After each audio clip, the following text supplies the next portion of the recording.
নাদির অন্দাগো বাংলাদেশে আছে সুস্থ আছে বাংলাদেশে যে কটা আছে বে কি পাগল না Content নাদির creator। হ্যাঁ নাদির ভাইরাল বলতে গেলে পাগল চুবি তারা কন্টেন্ট ক্রিয়েটর অরিজিনাল রিয়েল তারা পাগল তো দানা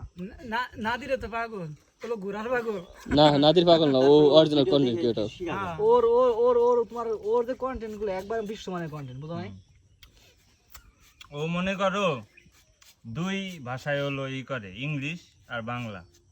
আরো আছে আরো ভালো ভালো ভালো ভালো দুই ভাষার জন্য দুই বের করে ইউটিউবে শুট করে এক এক ভিডিও দেখবা ও যে ইংলিশ যে কন্টেন্ট একই জায়গায় বাংলা কন্টেন্ট দেখবা ভিডিও এক না দুই কন্টেন্টের জন্য দুই ভিডিও তার মনে করো দুই বের করে শুট নেই এক জায়গা না মামুন তো কষ্ট করে মামুন তো এই তারিখ প্ল্যানিং নিয়ে আইছে ও বাড়ি এসে সবাই ইউটিউবিং শিখাবে ও গাইডলাইন সব জানে শিয়ে দাও দি ওই যে মুরাদের মতো বোর্ডে ছবি আঁকাই দিস তাইলে হয়ে যাবে না মুরাদের 1000 ভিউ হইছে 1000 ভিউ হইছে ফেসবুকে ছাড়ছি সবাই কমেন্ট করে করো না